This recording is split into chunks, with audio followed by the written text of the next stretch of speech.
Friends 3 minute series के अंदर आपका स्वागत है। इसके अंदर हम एमसीक्यूज आपको दे रहे हैं, स्क्रीन पे आप पॉज करिए और एमसीक्यूज को सॉल्व करिए।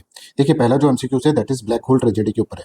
ब्लैक होल ट्रेजेडी एक तरह से इंसिडेंट है 1756 का, ऐसा माना जाता है। देखिए पक्का नहीं है कि होता है कि नहीं होता, हो सकता है कि रॉबर्ट क्लाइव का कोई चाल हो, कोई दिमाग हो उसका, राइट। उसने इस तरह से नेगेटिव पब्लिसिटी करने के लिए सिराजुद्दौला के अगेंस्ट में इस तरह का कोई इंसिडेंट पोर्ट्रे करा हो, क्योंकि इसके अंदर ऐसे बोला जाता है कि 146 लोगों को इनके अंदर एक तरह से बहुत छोटे से कमरे में सिराजुद्दौला ने कैद कर दिया था। 18 बाई 14 फीट का कमरा था, राइट, जिसमें 23 पीपल जो थे वो बचे थे सिर्फ, और बाकी सारे के सारे मर गए थे सफोकेशन से।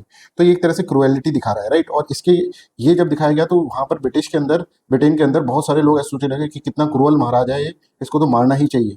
और उसके बाद देखिए बैटल ऑफ प्लासी हो जाता है, जिसके अंदर धोखे से सिराजुद्दौला को मारा जाता है, राइट। तो हो सकता है कि एक ऐसा इंसिडेंट हो जो कि एक तरह से इमेज पोर्ट्रे करने की, नेगेटिव इमेज पोर्ट्रे करने की, नेगेटिव पब्लिसिटी और फेक न्यूज फैलाई गई हो उस समय में। तो अब आप देख सकते हैं first statement is correct, incident was projected deliberate cruelty by the nawab, that is also correct, A will be correct answer.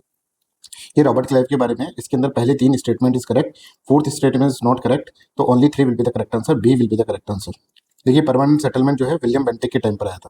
Next question treaty of Allahabad के बारे में 1765, जो कि रॉबर्ट क्लाइव और सुजाउद्दौला और रॉबर्ट क्लाइव और शाह आलम सेकंड के बीच में हुई थी। 2 ट्रीटीज हुई थी इसके अंदर, दोनों को इलाहाबाद ट्रीटी बोलते हैं।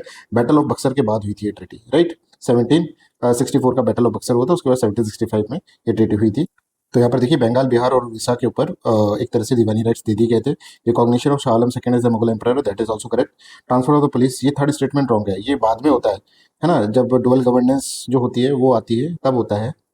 जब बंगाल का नवाब जो होता है निजामुद्दौला, वो एक तरह से डिप्टी गवर्नर, डिप्टी सूबेदार जो इलेक्ट करते हैं, उसकी पावर ब्रिटिशर्स को देते हैं। तो ब्रिटिशर्स के पास दोनों राइट्स आ जाते हैं, civil rights as well as criminal rights. तब की बात है ये, तो बाद में होता है। Third option is not right. Fourth annual pension to the Shah Alam second, ये दैट इज करेक्ट, राइट। तो इसके अंदर करेक्ट आंसर है first, second and fourth only. देखिए बैटल ऑफ प्लासी के बारे में क्वेश्चन पूछा गया है। One of the main reason of defeat of the nawab was forces led by the Mir Qasim, तो this is wrong. Mir Qasim तो था भी नहीं उस वक्त, है ना। Mir Jafar will be the right answer, है ना, सीन में नहीं था मीर कासिम। अब देखिए बैटल ऑफ प्लासी का एक कारण ये भी था कि बड़े बड़े फोर्टिफिकेशन करने लग गए थे ब्रिटिशर्स, तो जिससे कि फोर्टिफिकेशन एक्चुअली एक तरह से राजा महाराजा ही कर सकते हैं। उसके कुछ रूल्स होते हैं, एलीट क्लास के को रिप्रेजेंट करता है फोर्टिफिकेशन, तो उससे राजा सिराजुद्दौला वाज वेरी एंग्री। तो second statement is third correct and third is also correct. तो 1 2 and 3 will be correct answer, that is second.